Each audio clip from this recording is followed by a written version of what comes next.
Castillo fuerte es nuestro Dios.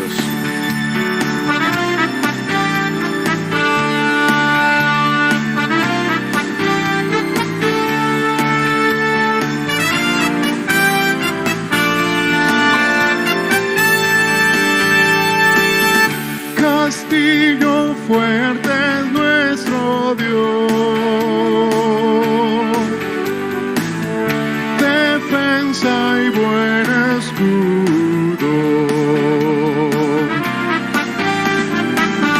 Con su poder nos librará en este trance agudo.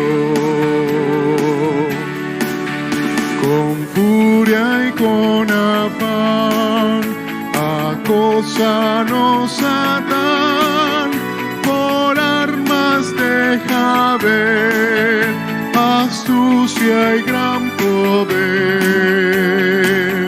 cuales no hay en la tierra.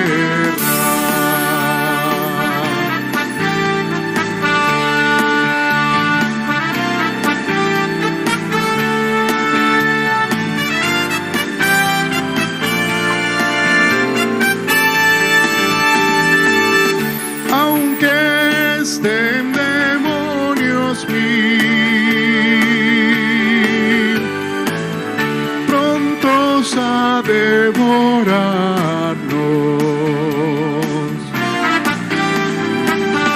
No temeremos porque Dios sabrá cómo ampararnos. Que muestre su vigor, Satán y su furor, dañarnos no podrá, pues condenado está por la palabra santa.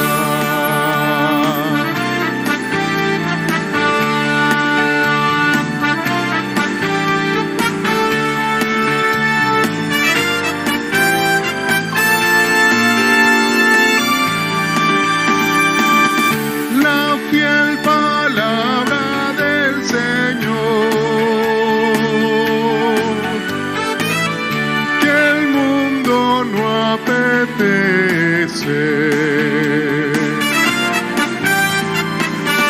Por el Espíritu de Dios, muy firme permanece.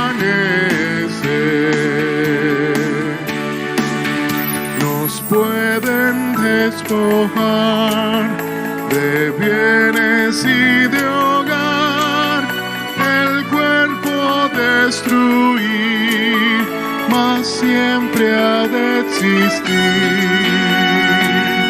de Dios el reino eterno.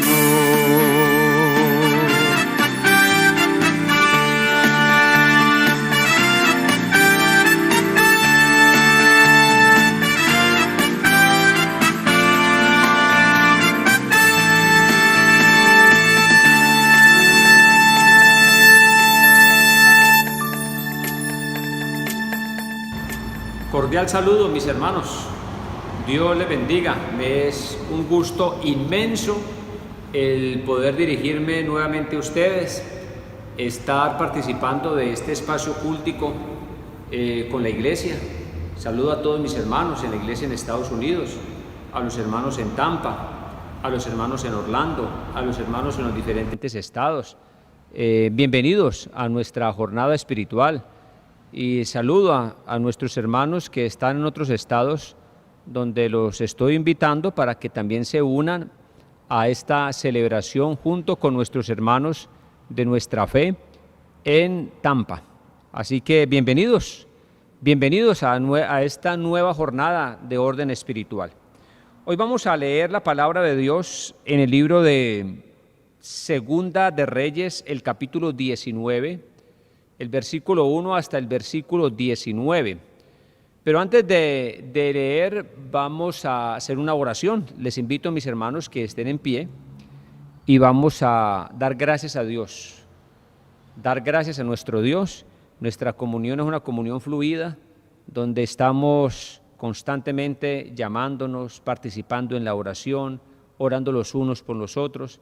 Les cuento, mis hermanos, que tenemos aquí en Colombia, acá en la iglesia, tenemos un equipo de intercesión maravilloso, donde también la hermana María Gutiérrez hace parte, y les invito a los que deseen hacer parte de este grupo de intercesores. Estamos orando por las diferentes necesidades de ustedes, o acá en Colombia, o en Perú, en cualquier lugar del mundo. Vamos a orar. Soberano Dios y Padre Celestial, te doy muchas gracias por esta nueva jornada que nos permites. Te doy gracias, Dios mío, por mis hermanos en la iglesia en Estados Unidos. Pido la bendición para sus vidas y aprovecho este espacio para orar por sus peticiones, para interceder por ellos. Te pido que les ayudes, que les guardes y les bendigas en todo momento, Padre bueno. Padre grande, gracias por tu bendición y pedimos que nos edifiques en este servicio espiritual. Mis hermanos, entonces tomamos la Biblia y vamos a leer en el libro de Segunda de Reyes. Dice la palabra de Dios así: cuando el rey Ezequías lo oyó, rasgó sus vestidos y se cubrió de cilicio y entró en la casa de Jehová. Y envió a Eliakim, mayordomo, a Sebna, escriba, y a los ancianos de los sacerdotes, cubiertos de cilicio, al profeta Isaías, hijo de Amós, para que le dijesen: así ha dicho Ezequías, este día es día de angustia y de reprensión y de blasfemia, porque los hijos están a punto de nacer y la que da a luz no tiene fuerzas. Versículo 4. Quizá oirá Jehová tu Dios todas las palabras de Rabsacés, a quien el rey de los asirios, su señor, ha enviado para blasfemar al Dios viviente y para vituperar con palabras, las cuales Jehová tu Dios ha oído. Por tanto, eleva oración por el remanente que aún queda. Maravilloso texto. Versículo 5. Vinieron pues los siervos del rey Ezequías a Isaías, e Isaías le respondió: así diréis a vuestro Señor, así ha dicho Jehová, no temas por las palabras que has oído, con las cuales me han blasfemado los siervos del rey de Asiria. He aquí pondré yo en él un espíritu, y oirá rumor, y volverá a su tierra, y haré que en su tierra caiga a espada. Y regresando el Rabsaces halló al rey de Asiria combatiendo contra Libna, porque oyó que se había ido de Laquis. Versículo 9. Y oyó decir que Tirhaka, rey de Etiopía, había salido para hacerle guerra. Entonces volvió él y envió embajadores a Ezequías diciendo: así diréis a Ezequías, rey de Judá, no te engañe tu Dios en quien tú confías, para decir: Jerusalén no será entregada en manos del rey de Asiria. He aquí, tú has oído lo que han hecho los reyes de Asiria a todas las tierras, destruyéndolas, y escaparás tú. Versículo 12. ¿Acaso libraron sus dioses a las naciones que mis padres destruyeron? Esto es, Gozán, Harán, Resef y los hijos de Edén que estaban en Telasar. ¿Dónde está el rey Hamat, el rey Arfat y el rey de las ciudades de Sefarbaim, de Jena y de Iba? Versículo 14. Y tomó Ezequías las cartas de mano de los embajadores. Mire, hermanos, esta actitud tan bonita. Y tomó Ezequías las cartas de mano de los embajadores, y después que las hubo leído, subió a la casa de Jehová y las extendió Ezequías delante de Jehová, y oró Ezequías delante de Jehová diciendo: Jehová, Dios de Israel, que moras entre los querubines, solo tú eres Dios de todos los reinos de la tierra. Tú hiciste el cielo y la tierra. Inclina, oh Jehová, tu oído y oye. Abre, oh Jehová, tus ojos y mira y oye las palabras de Sennacherib, que ha enviado a blasfemar al Dios viviente. Últimos tres versículos. Es verdad, oh Jehová, que los reyes de Asiria han destruido las naciones y sus tierras, y que echaron al fuego a sus dioses, por cuanto ellos no eran dioses, sino obra de manos de hombres, madera o piedra, y por eso los destruyeron. Pero el versículo 19 dice: ahora pues, oh Jehová, Dios nuestro, sálvanos, te ruego, de su mano, para que sepan todos los reinos de la tierra que solo tú, Jehová, eres Dios. Maravilloso texto, mis hermanos, que podemos aplicarlo a nuestras vidas en esas palabras que se plantea allí y en ese versículo 19. Ahora pues, oh Jehová, Dios nuestro, sálvanos, te ruego. Qué bonito, mis hermanos, qué bonito, qué especial. Mis hermanos, tomen asiento, vamos a disfrutar de las alabanzas, pero antes de continuar con nuestro culto, quiero invitarles, mis hermanos, a que participen de nuestra jornada que tenemos los días jueves. Este próximo jueves será la reunión de estudio bíblico. Les invito a que hagan parte a las 7:30 en el horario de Tampa y de toda esta zona del país. Así que les invito para que estudiemos la palabra de nuestro Dios. Y el viernes, o sea, el próximo viernes, los jóvenes van a tener la enseñanza que están trabajando dos jóvenes profesionales psicólogos de aquí de Colombia, cristianos, y que están trabajando con la hermana Ana, con Alex, con Laila, con Joana, con todos ellos. Están haciendo un trabajo muy especial. Los invitamos a este espacio espiritual. Inviten a otras personas, es muy bueno que lo hagamos. Mis hermanos, antes de cantar, y vamos a escuchar un saludo de una mujer profesional, transformada por el Señor, que está también liderando junto con su esposo la iglesia en Pasto, Nariño. Eso es ya allí cerca a Ecuador, frontera con Ecuador. Así que es una mujer muy dedicada, muy comprometida con la causa. Le pedí el favor que saludara a la iglesia en los Estados Unidos.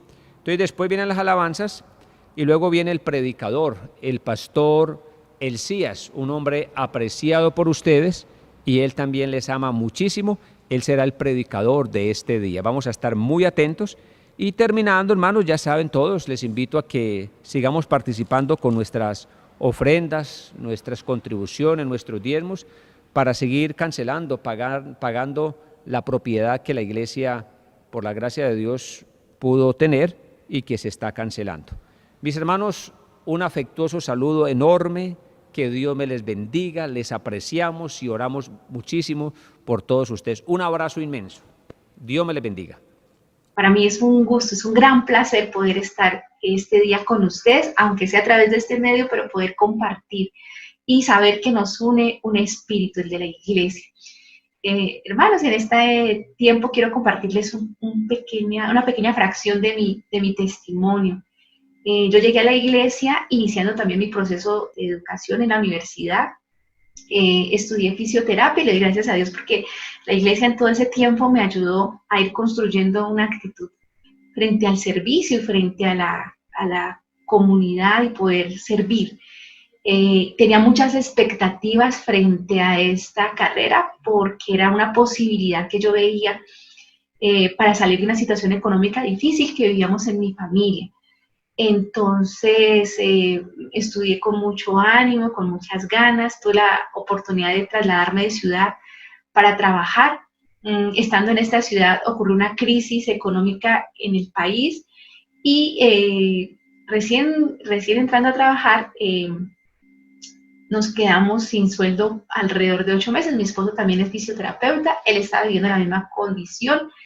Entonces fue un tiempo muy duro porque igual incluso tuvimos que irnos a vivir a un cuarto, pero de esta experiencia que pues puede verse muy dura, Dios formó nuestras vidas, en especial mi vida, de una manera muy especial. En todo este tiempo Dios me enseñó a descubrir que mi vida no dependía de lo que yo podía hacer, ni de las cosas que yo podía tener, sino que la realización de mi vida, que mi refugio, mi descanso y totalmente mi sustento estaba en manos de Él. Entonces Dios me enseñó a confiar en Él, a descansar en Él, y en este tiempo yo pude descubrir todo eso.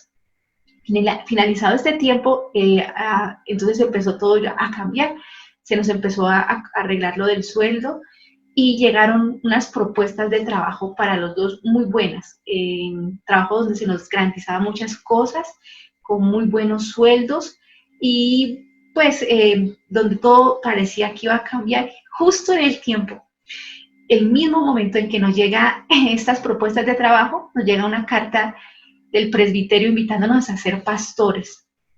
Y desde mi experiencia, hermanos, les cuento que para mí fue una gran sorpresa que la iglesia tuviera en cuenta mi vida para poderle servir en un servicio tan grande y tan honorable como es el pastorado. Y gracias a Dios por eso. Entonces nosotros no lo pensamos dos veces y rechazamos la propuesta de trabajo. De hecho, la invitación a ser pastores era a pastorear una iglesia en un pueblito rural, lejos de aquí de la ciudad de Pasto, una tierra muy cerca a la frontera con el Ecuador, muy fría, pero para nosotros era un gozo, para nosotros fue una cosa de un honor y una dignidad tan grande que Dios tomara en cuenta nuestras vidas. Y así es como decidimos renunciar a nuestro trabajo. De hecho, llevamos casi 2 años de casados con mi esposo, entonces estamos iniciando también esa etapa. Y hermanos, no ha habido un día en el que me haya arrepentido. Ha sido la mejor decisión que he tomado. Y gracias a Dios por la posibilidad que me da de servirle, de entender que en Él está mi sustento, que Él es mi garantía. Les comparto el texto de la carta del apóstol Pablo a los Filipenses. Dice: y ciertamente aún estimo todas las cosas como pérdida por la excelencia del conocimiento de Cristo Jesús mi Señor, por amor del cual lo he perdido todo y lo tengo por basura para ganar a Cristo y ser hallado en Él.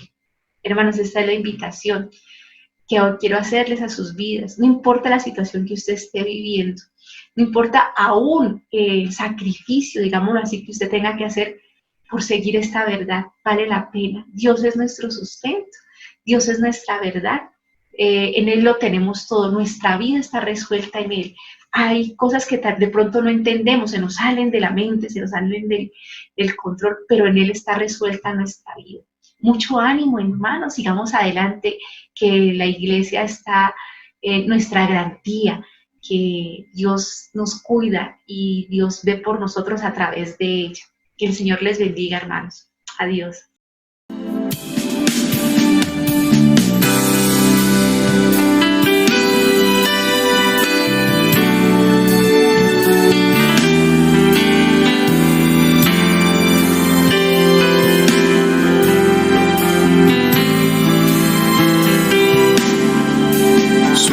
Sublime gracia del Señor, que a un infeliz salvó, fui ciego.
camino, Señor, y andaré en tu luz. Dame un corazón entregado a ti para honrarte, oh Dios.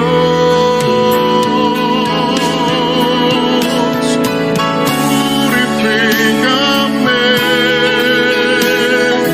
límpiame, Señor, y líbrame de lo que impida el fluir. Purifícame, límpiame, Señor, y líbrame de lo que impida el fluir de tu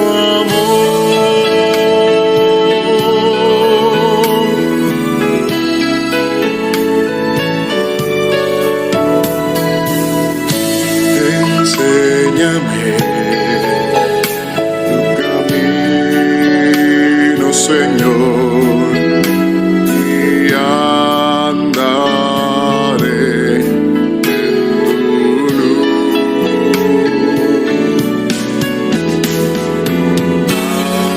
Dame un corazón entregado a ti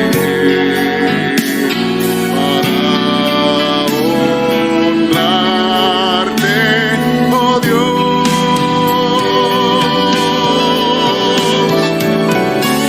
Purifícame, límpiame, Señor, y líbrame de lo que impida el fluir. Purifícame, límpiame, Señor, y líbrame de lo que impida el fluir de tu amor.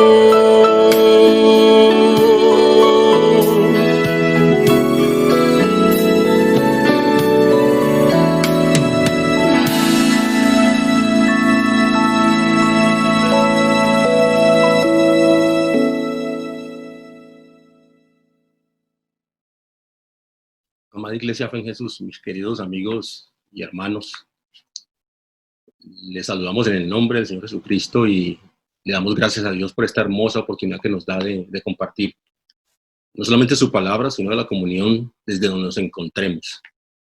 Gracias a Dios por este momento especial en nuestra vida, en la vida de ustedes, en la vida mía, en la vida de nuestras familias. Porque nosotros tenemos una fortaleza grande, y es que hoy podemos decir que por la palabra de Dios vivimos, por la palabra de Dios nosotros podemos entender los tiempos que presentemente tenemos que establecer como parte de la vida que tenemos que tener. Y es que la iglesia se ha convertido en el medio salvador nuestro. Y en momentos de dificultad y en momentos de crisis como las que vive el mundo, como las que viven las familias y la comunidad, necesitamos un espacio de comunión perfecta, y este es un espacio de comunión perfecta. Cada uno desde la distancia donde se encuentre, es un momento especial donde Dios va a hablar a su vida, va a hablar a mi vida, nos va a dar herramientas para que nosotros podamos enfrentar las crisis y las situaciones difíciles que tenemos que vivir. Precisamente en este tiempo de crisis a la que se va abocado el mundo, hay una herramienta importantísima y necesaria para el hombre y la mujer de Dios, y es la oración. La oración, hermanos, es una herramienta particular. Nosotros oramos porque somos humanos. Y a través de la historia vemos hombres de Dios que se ubicaron en tiempos de dificultad en un territorio de oración para poder presentar las situaciones de su vida, para que Dios obrara de una manera especial en medio de imposibles, porque Dios es el Dios de los imposibles. Y hay un relato bíblico que me llama la atención, y de hecho tendríamos que leer parte de la situación desde el capítulo 18 del texto de Segunda de Reyes, capítulo 18 y 19. Pero yo no voy a leer todo el capítulo 18 ni todo el capítulo 19, sino que quiero llegar a un punto principal. Y es en el caso de un rey llamado Ezequías, uno de los reyes de Israel. Y este rey tiene una particularidad muy especial, y es que en medio de todo ese número de reyes de Israel aparece un rey como Ezequías, que tiene unas características muy especiales. Dice la historia que él reinó por 29 años. Y dice la historia que hizo lo recto delante de Jehová. Quitó los lugares altos, quebró las imágenes, derribó los símbolos. Y hay algo muy importante que nos hace el relato bíblico, y es que dice que en Jehová, Dios de Israel, puso su esperanza. Y cuando yo leía este texto y veía la experiencia de Ezequiel, veía la experiencia de un hombre tal vez en el presente, que tiene tal vez el poder político de un país, el poder político de una nación, y que muchas veces vemos en el tiempo de su presidencia, en el tiempo de estar bajo el poder, lo que menos tiende a hacer es a buscar de Dios. Este hombre buscó de Dios, y la Biblia dice que puso su esperanza en Jehová, siguió a Jehová, no se apartó de Jehová, guardó los mandamientos que Jehová prescribió a Moisés. Y hay algo muy especial en la vida de él, y es que si vamos al texto en Segunda de Reyes, el capítulo 18, me acompaño, mis hermanos, leyendo este espacio en Segunda de Reyes, capítulo 18, especialmente el verso 7, me llamó poderosamente la atención, y ojalá nos llame la atención a nosotros. Y dice el verso 7, y Jehová estaba con él, hablando del rey Ezequías, y a donde quiera que salía, prosperaba. Esto es hermoso, ver un hombre en el poder político, dominando toda una nación, y que nosotros podamos leer y entender, como dice el texto, y Jehová estaba con él. Esa es una garantía muy, muy especial para un pueblo. Este hombre mantenía una íntima relación con Dios. Esto lo vemos en Ezequiel capítulo 19, verso 7. Dice así, desde el verso 4. Dice, ante las amenazas que recibió como rey para ser invadido por el rey de Asiria, el cual mandaba cartas menospreciando al rey de Ezequiel, hay un espacio bien interesante, y es lo que dice en el capítulo 19, el verso 1, dice, cuando el rey Ezequías le oyó, rasgó sus vestidos y se cubrió de cilicio y entró en la casa de Jehová. Qué momento tan especial. En medio de la crisis, en medio de las noticias, en medio de las cartas de odio y de menospreciar a Jehová su Dios, lo que hizo Ezequías es rasgar sus vestidos en un acto de humillación, se cubrió de cilicio y entró en la casa de Jehová. Y dice la historia en el verso 2, y envió a Eliaquim, mayordomo, a Sebna, escriba, y a los ancianos de los sacerdotes cubiertos de cilicio, al profeta Isaías, hijo de Amós, para que le dijesen, así ha dicho Ezequías, este día es día de angustia, de reprensión y de blasfemia, porque los hijos están a punto de nacer y la que da a luz no tiene fuerzas. Y luego en el verso 4 dice, quizá oirá Jehová tu Dios todas las palabras del Rabsacés, al quien el rey de los asirios, su señor, ha enviado para blasfemar al Dios viviente y para vituperar con palabras las cuales Jehová tu Dios ha oído. Por tanto, es la petición que le hace el rey Ezequías a Isaías, hijo de Amós, y le dice, Por tanto, eleva oración por el remanente que aún queda. Ezequías volvió su rostro a Jehová en momentos de dificultad. Y en medio de todas las amenazas, y en medio de todo lo malo que sucedía, estaba siempre presente en la oración y clamaba por justicia. Eso nos dice del verso 14 en adelante. Y pedía que Jehová inclinara su oído y abriera sus ojos y oyera las palabras de sus enemigos.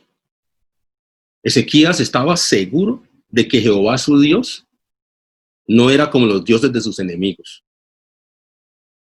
Pero hay algo que es de gran valor en esta historia, y es que la razón por la que Ezequías oraba era que él decía que su objetivo era que Jehová los librara del mal. Pero al mismo tiempo oraba para que los reinos enemigos supiesen que solo Jehová era Dios. Sí había un clamor, sí había una carga, un dolor por el pueblo, pero ante todo Ezequías oraba con un propósito definido, y era que el nombre de Jehová fuera enaltecido. Qué hermoso poder encontrar hombres en el poder, pero hombres de oración. John Wesley, un gran predicador del siglo XIX, decía: parece ser que Dios está limitado por nuestra vida de oración, y que no hace muchas cosas porque no encuentra quien interceda, quien esté orando. Igual en Ezequiel capítulo 22, verso 30, Ezequiel capítulo 22, verso 30, quiero marcar muy bien este texto. Dice: y busqué entre ellos hombre que hiciese vallado y que se pusiese a la brecha delante de mí a favor de la tierra, para que no la destruyese, y no lo hallé. En el texto de Ezequiel capítulo 22, Jehová hace una queja al hombre, diciéndole quién está para ponerse enfrente de una sociedad en crisis, de una familia en crisis, de un país en crisis. Y parece ser estar buscando un hombre que se encuentre entre el que es débil, entre el que no tiene muchas alternativas, y el gran Dios que tiene poder, y se intervenga con poder delante de Dios por el que está sufriendo, por el que tiene necesidad, por el que está en crisis. Hermanos, el ministerio de la intercesión es una de las herramientas más importantes que tiene una comunidad cristiana para la conservación moral y espiritual de su medio ambiente. Voy a repetir esta parte porque me parece muy, muy interesante. El ministerio de intercesión, lo que quiere decir el hombre de oración que interceda para con Jehová en medio de la crisis, es una de las herramientas más importantes que tiene una comunidad cristiana para la conservación moral y espiritual de su medio ambiente. Nosotros tenemos que saber que la Biblia en el Antiguo Testamento presenta un ejemplo del gran valor de un trabajo serio y bien orientado, de la intercesión, como lo relata el capítulo 22. Dios está buscando un hombre, Dios está buscando una mujer, Dios está buscando un joven que intervenga, un joven que entienda el dolor del pueblo, el dolor de una familia, el dolor de una sociedad, y entre en petición ante Dios. Si nosotros analizamos detenidamente la historia, se descubrirá que toda la decadencia narrada en el capítulo 22 de Ezequiel, toda la descomposición social, política y religiosa de Jerusalén, tal vez es lo que vimos nosotros en nuestros tiempos.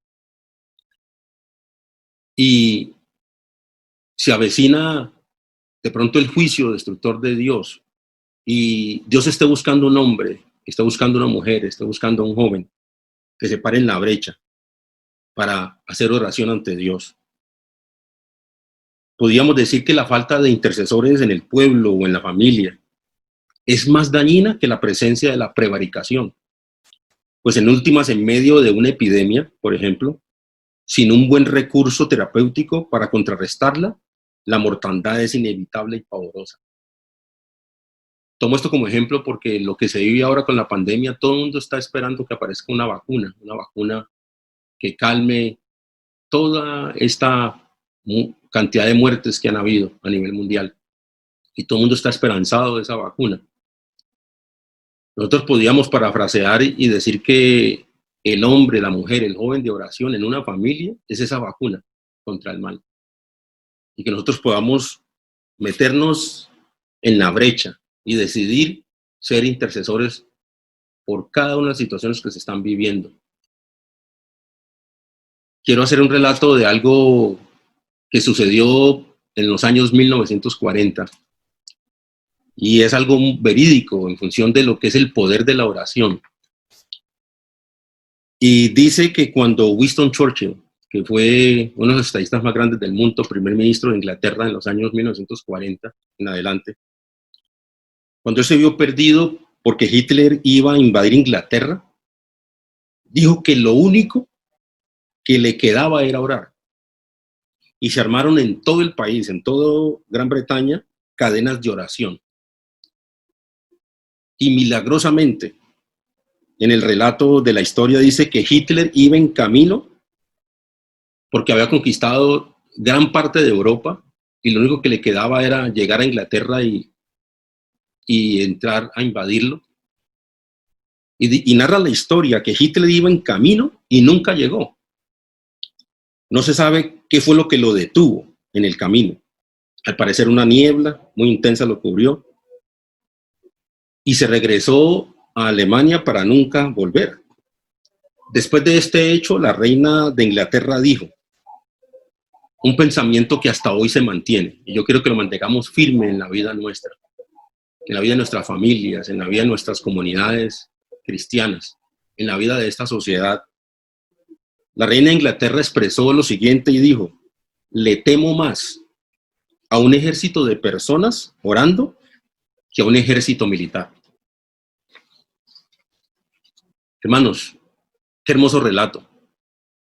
Poder ver que aún en medio de tanta crisis que le venía al pueblo de Inglaterra, hubo un hombre que decidió creerle a Dios e instituyó en ese instante que toda la nación orara para que evitara la invasión de los alemanes. Hermanos, el dolor está invadiendo nuestras familias a muchos niveles, a muchos niveles. Y necesitamos guerreros de oración, necesitamos convertirnos en guerreros de oración. Y aún este hombre que no era un convencido completo de las cosas de Dios, en un momento de crisis y angustia, solo logró pedir oración a toda una nación y el Señor obró. Y en esas palabras de la reina de Inglaterra, que deben ser palabras que nosotros recordemos cada día, le temo más a un ejército de personas orando que a un ejército militar. Tenemos que unirnos en oración por nuestros jóvenes, por nuestras familias, por nuestros matrimonios, por nuestra familia cristiana, por nuestros amigos no convertidos. ¿Qué nos dice la Biblia acerca de la oración? La oración es una necesidad universal. La oración, hermanos, es una necesidad universal. Esto lo podemos leer en el Salmo 65, verso 2. Acompáñenme, hermanos, leyendo el Salmo 65, verso 2. Voy a leer desde el verso 1 y dice: tuya es la alabanza en Sión, oh Dios, y a ti se pagarán los votos. Y el verso 2 dice: tú oyes la oración, a ti vendrá toda carne. Número 1, es una necesidad de todos, aún de Winston Churchill, sin haber conocido todo lo que usted y nosotros conocemos de Dios. En un momento de necesidad pidió oración y el Señor libró a Inglaterra de la invasión alemana. Número 2, ¿qué nos dice la Biblia acerca de la oración? Dios, por medio de su Espíritu, nos ayuda en la oración. Y este es un texto maravilloso que deberíamos marcarlo en nuestras Biblias todo el tiempo, en momentos de dificultad, en momentos de dolor, en momentos de angustia. Nosotros podemos estar seguros que, como lo dice este texto, es una realidad y necesidad en nuestras vidas. Romanos capítulo 8, verso 26. Dice así: y de igual manera, el Espíritu nos ayuda en nuestras debilidades. Pues, ¿qué hemos de pedir Dice el apóstol Pablo, como conviene no lo sabemos, pero el Espíritu mismo intercede por nosotros con gemidos indecibles. Dios por medio de su Espíritu nos ayuda en la oración. Número 3, y esto nos debe dar gran esperanza. La palabra de Dios nos dice en Apocalipsis 5:8 que nuestras oraciones son elevadas al cielo y llegan a la presencia de Dios. Esto es lo que nos dice Apocalipsis capítulo 5, verso 8. Vamos a leerlo. Dice así el texto muy claramente. Verso 8. Y cuando hubo tomado el libro, los 4 seres vivientes y los 24 ancianos se postraron delante del Cordero. Todos tenían arpas y copas de oro llenas de incienso, que son las oraciones de los santos. Hermanos, sus oraciones en la voluntad de Dios llegan al cielo. Número 4. Las oraciones ascienden como incienso delante de Dios. Son olor fragante, es lo que nos dice el mismo texto. En Apocalipsis 8:3 dice, otro ángel vino entonces y se paró ante el altar con un censario de oro, y se le dio mucho incienso para añadirlo a las oraciones de todos los santos sobre el altar de oro que estaba delante del trono. Hermanos, así ascienden sus oraciones, mis oraciones en la voluntad de Dios, ascienden al cielo, delante de Dios como olor fragante.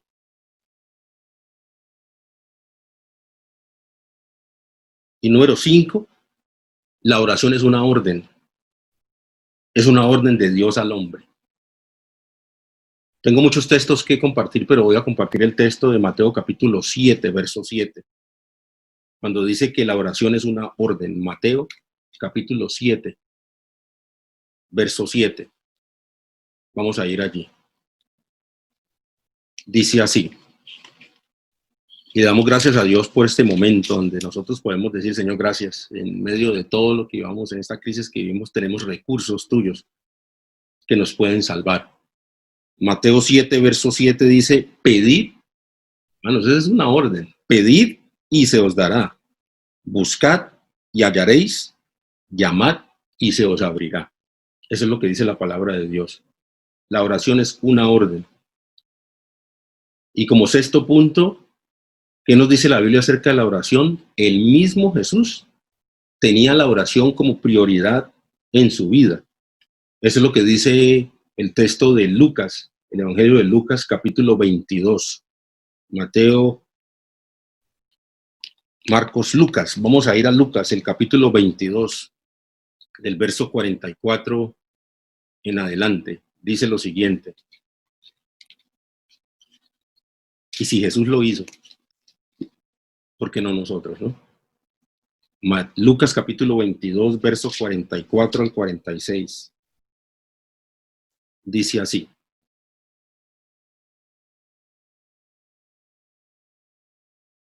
Y estando en agonía, hablando de Cristo, de Jesús, oraba más intensamente y era su sudor como grandes gotas de sangre que caían hasta la tierra.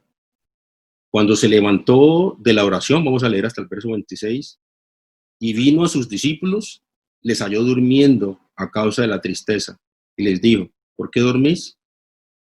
Levantaos y orad para que no entréis en tentación. Y este último texto, hermanos, es una invitación a cada uno de nosotros.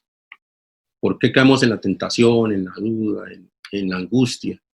Por la falta de oración. Por eso, recordando las palabras de la reina Isabel, dice, le temo más a un puñado de hombres y mujeres orando que a un ejército militar. Hermanos, la oración tiene poder. Y tiene poder no por las palabras que digamos o dejamos de decir, sino que son la oración de un hombre y mujer necesitados ante algo que no pueden enfrentar y que solamente el poder de Dios puede salvar. Confiamos en el poder de Dios, no en lo que decimos, en la forma que lo decimos, sino que confiamos en el poder de Dios. Cuando hablábamos de Ezequías, podemos decir que Ezequías entendió en momentos críticos de su vida la gran necesidad de orar y la seguridad de una respuesta de parte de Dios. Hermanos, esto es lo que a lo que nos enfrentamos nosotros cuando oramos.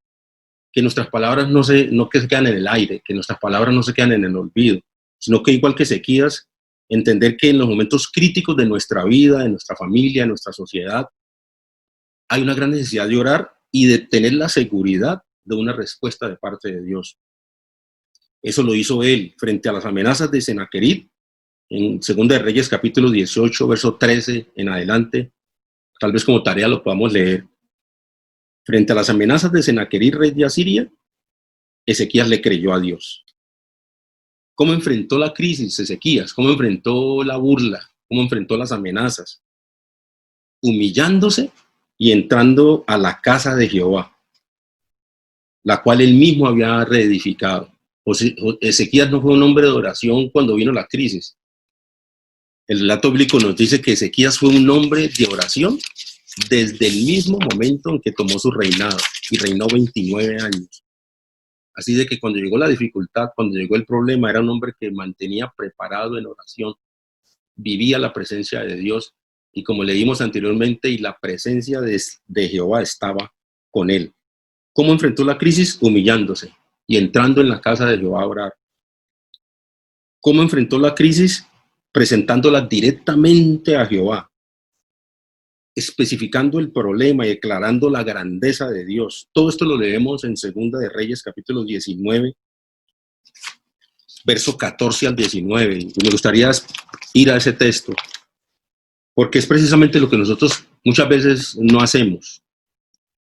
No le presentamos directamente a Jehová el problema y disparamos como flechas al aire en todas las situaciones que se están viviendo. Pero Isaías hizo dos cosas.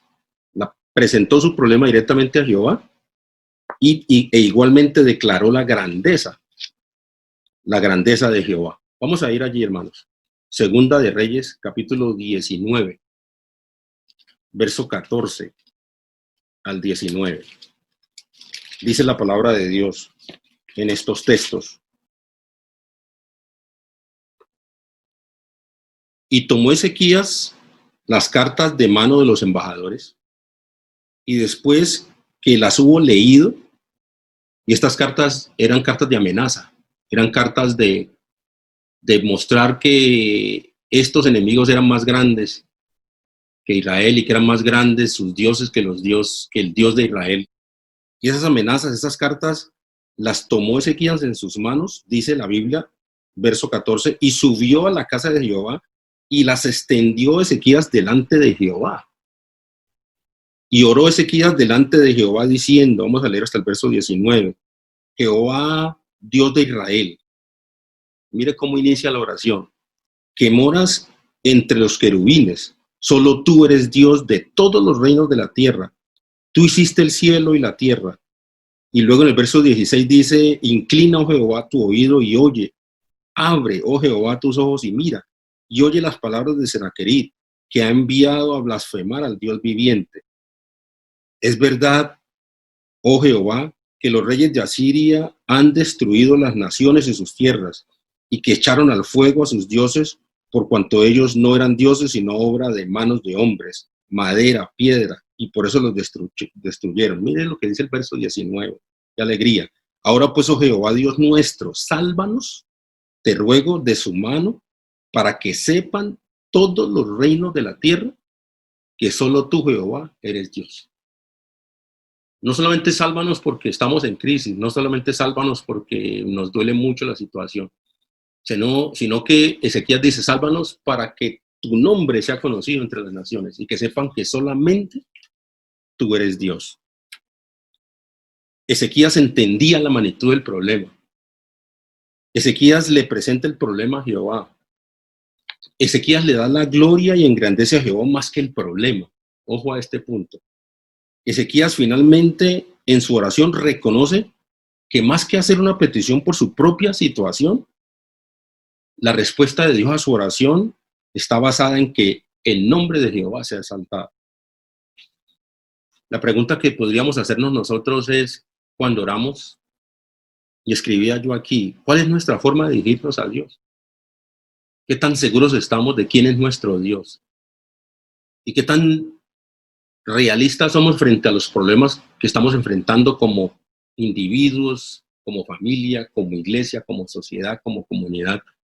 Y pudiéramos decir que se nos ha hecho muy común el mal, el dolor, la angustia.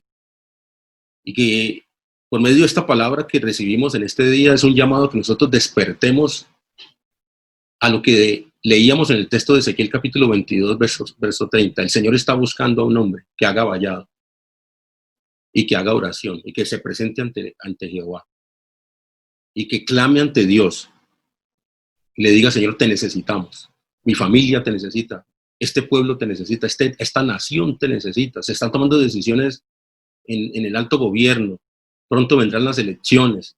Necesitamos un pueblo que se mantenga en oración, necesitamos familias que se metan completamente en oración y que nosotros aprendamos a pedir según la voluntad de Dios, que su nombre sea glorificado. Sí, Señor, te doy esta oración, podamos decir, porque estoy necesitado, porque estoy angustiado, pero sobre todas las cosas, yo necesito que tu nombre sea glorificado.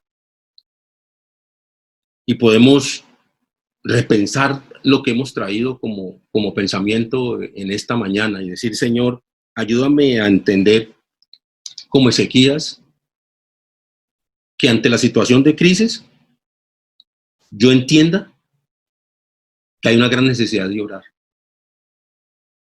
y que así recibiremos respuesta de parte de Dios. Y que nos humillemos y nos postremos delante de Jehová y que reedifiquemos altar en nuestros propios hogares, en nuestra propia vida. Que no esperemos la invitación a nivel de la iglesia solamente para orar, sino que nosotros nos convirtamos en hombres, mujeres, jóvenes y niños de oración. Y que nosotros pues podamos presentarle las situaciones directamente al Señor y que seamos claros en cuál es la verdadera necesidad de nosotros. Pero ante todo declaremos que el Señor es grande, por encima de todas las cosas el Señor es grande. Y que nosotros podemos darle gloria a Dios y que nosotros podamos hacerle altar a Dios y no al problema. Hermanos, eso es algo que en alguna manera lo he repetido y en mi propia vida lo hago. Que no le demos nosotros altar al dolor, sino que le hagamos altar a Dios, porque Dios es más grande, porque Dios es poderoso, porque Dios es suficiente, porque Él está en medio de nosotros como poderoso gigante. Y aún en medio de esta historia relatada de Winston Churchill en el año 1940, esto sucedió en mayo 24, cuando Hitler iba a atacarlos. Y se instituyó la oración en una nación que tal vez hoy se ha olvidado de Dios y lo que Dios ha hecho. Pero hubo un hombre que le creyó a Dios. Y nosotros necesitamos hombres y mujeres que le creamos a Dios. Y que podamos nosotros decirle a todas las situaciones difíciles de nuestra vida y a todo lo que se avecina en medio de un futuro incierto para muchas personas: Jehová reina entre las naciones. Y que nosotros podamos ser hombres y mujeres que nos disponemos diariamente a hacer la voluntad de Dios. Y que en esa voluntad podamos expresar: Señor, aquí estoy yo. Aquí estamos como familia delante de ti, para orarte a ti, para pedirte a ti, para mantenernos en un tiempo de oración continuo, diariamente, por todo aquello que nos causa crisis, nos causa dolor, nos causa angustia. Recordemos, hermanos, la oración es una necesidad. Recordemos, hermanos, que Dios por su Espíritu nos ayuda.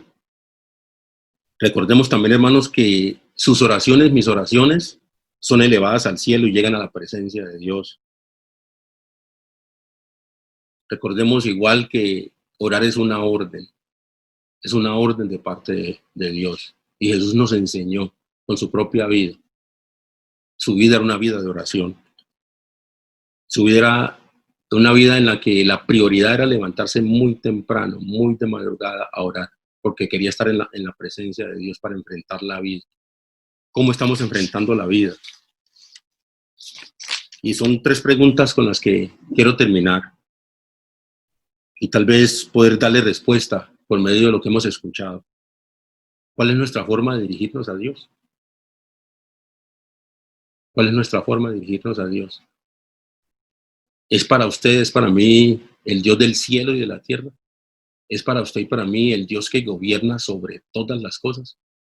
¿Es para mí y para usted Dios el que tiene control de todas las situaciones?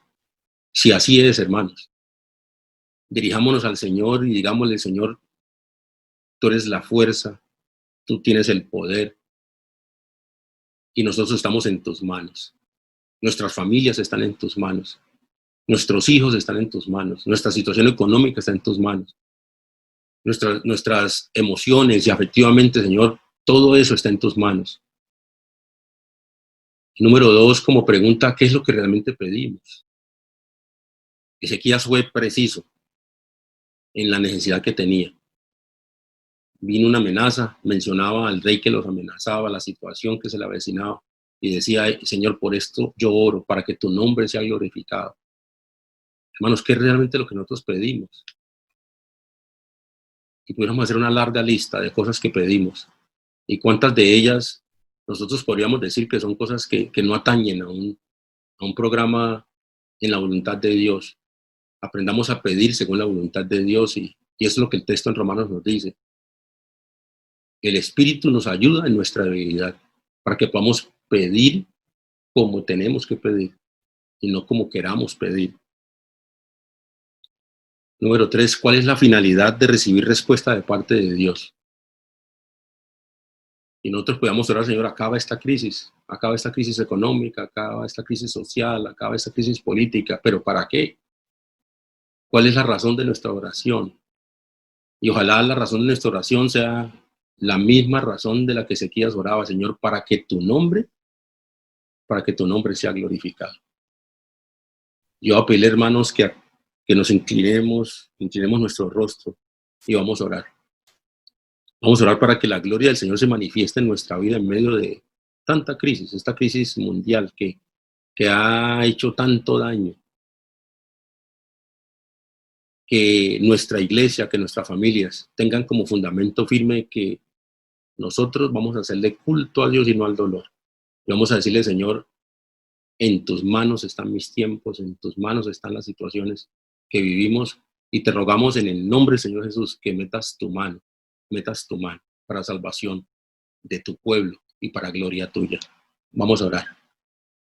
Padre Celestial, te damos infinitas gracias en esta preciosa, preciosa mañana, donde nos encontramos ante tu presencia, Señor. Y hay muchas necesidades, muchas crisis por las que está pasando la sociedad, la familia y algunos individuos. Tal vez alguna persona que ha de escuchar este mensaje, Señor, está pasando por crisis donde no encuentra salida.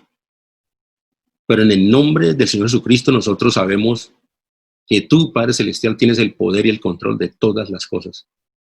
Y te pedimos que nos habilites, Señor, en nuestro corazón, y que potencialice, Señor, lo que tú ya has puesto en nosotros, que es la fe, para que te creamos a ti, el único Dios verdadero. Y que más que las amenazas que se reciben, y darle gloria a las amenazas y a las situaciones, y darle altura al problema, nosotros magnifiquemos tu nombre, y que tu nombre sea glorificado en medio nuestro. Oh Señor, gracias por tu palabra, gracias porque podemos tener la capacidad de orar y levantar altar a ti en nuestros hogares, para que tu nombre sea glorificado. Señor, te ruego por las familias de nuestra iglesia Fe en Jesús, por la iglesia en Colombia, por las iglesias alrededor del mundo, por esta humanidad que se debate con tanto dolor y con tanta angustia, Señor. Hoy te pido, Señor, por cada uno de nuestros líderes, por los padres de familia, por los cabezas de familia, por aquellos que están en el poder, que nosotros podamos encontrar hombres y mujeres que te rinden culto a ti, Señor, en medio de tanta crisis, y que podamos decir, Señor, tú eres el Rey que gobierna, tú eres el Rey que tiene la autoridad, y que tú puedes hacer de lo imposible posible. Y por eso ponemos nuestros hogares delante de ti, nuestros hijos, aquellos que no tengan hijos convertidos, los ponemos delante de ti, de tu presencia. Señor, estamos en tiempos difíciles, tiempos en los que necesitamos un grupo de intercesión que no se canse de orar y que te crea a ti. Y nosotros te creemos a ti en esta mañana y te damos la honra, la gloria y la alabanza. Mis queridos hermanos y amigos que nos escuchan, qué bendición poder tener esta herramienta poderosa de la oración. Recordemos, la oración es la herramienta en medio de la crisis, en medio del problema, en medio de la angustia, y nosotros oramos porque somos humanos. Oramos porque somos humanos, esa es la gran necesidad que tenemos. Necesitamos de Dios. Dios los bendiga, les amo en el nombre del Señor Jesús. Les saludamos a todos aquellos que tengan la oportunidad de escuchar, que hayan tenido la oportunidad de escuchar este mensaje. Y oremos los unos por los otros. Dios les bendiga a todos, hermanos. En el nombre del Señor. Les amamos. Amén.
Sin control, en medio de una sociedad sin rumbo y dirección, mas siempre habrá esperanza y un futuro siempre habrá. Si en nuestro Dios confiamos y en su iglesia hallamos paz, y es su iglesia que me guía y me consuela, y si hay dolor, ella cuida bien mis pasos y me brinda eterno amor.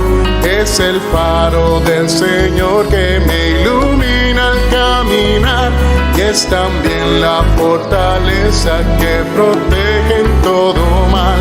Es verdad, es paz, es vida, y siempre busca el bienestar de cualquiera que permita a Dios hacer su voluntad.